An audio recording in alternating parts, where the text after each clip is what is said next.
Kai, kai, kai, kai, kai, kai, kai. The sound grew louder and louder. The crows, they came closer and closer. This happened a few weeks ago as I was standing on my balcony early one morning.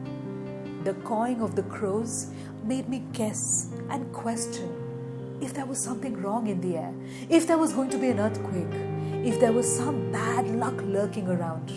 Thankfully, none of those were the case. However, what I witnessed that day was truly unforgettable.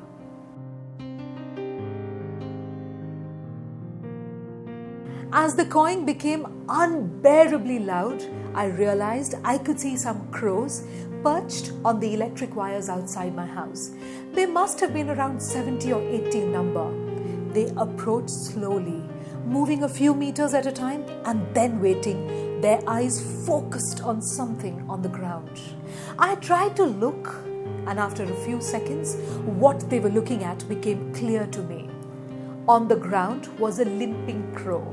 He had probably had an accident and his right wing was completely torn and clipped. He could not fly as he limped slowly, 1 foot at the time, 1 meter at a time. All the other crows on top shadowed him, moved with him, cawing loudly. This was because there was a dog who was following that absolutely hurt crow. This dog looked at the crow menacingly, willing to attack at any point. And that's when I realized the meaning of all the cawing.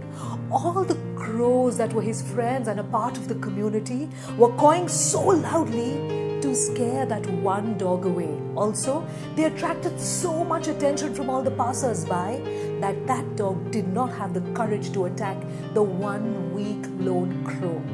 After a few more minutes of fierce cawing, the dog stopped. He looked at the number of crows menacingly cawing at him from the wires. He felt threatened.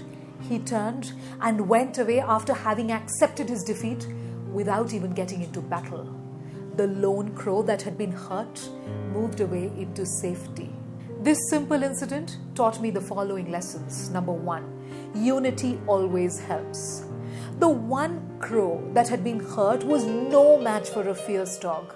However, just the fact that all his other friends were there to watch him gave him a lot of strength, and together they were united. They could combat that one dog.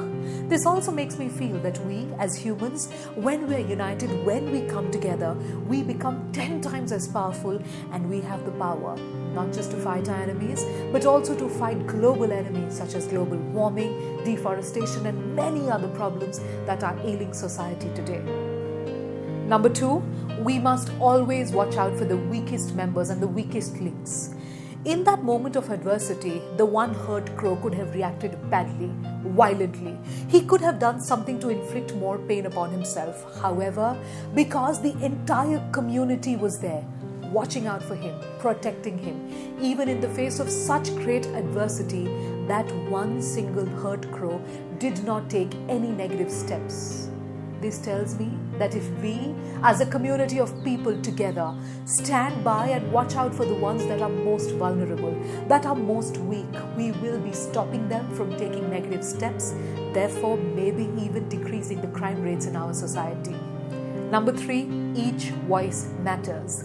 Alone, one single crow could not have helped his friend. However, when all these little crows started cawing loudly, as loud as they could, they did it knowing that their voice had a power, knowing that their voice had some importance. When each one of them did it together, they together created this huge crescendo that managed to save their friend.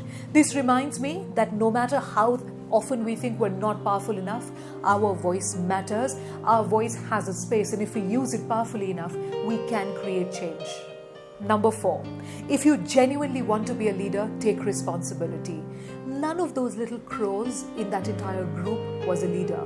Nobody had given them a fancy title like president or CEO.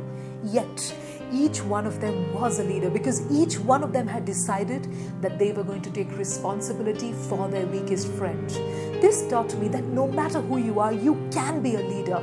Being a leader is about taking responsibilities for others and doing your best to serve others when you can. So, you don't need a fancy title. Just by using your voice, just by standing up for what is right, just by taking the responsibility of somebody who's weaker than you makes you a leader, and you must use this skill in the most powerful way ever. That day, as I sipped my hot lemon in the morning, I realized that the morning hadn't just been beautiful, it had also been full of important insights. For while we consider ourselves to be intelligent creatures, actually we call ourselves human. The animal kingdom is far more humane than you and I can ever be.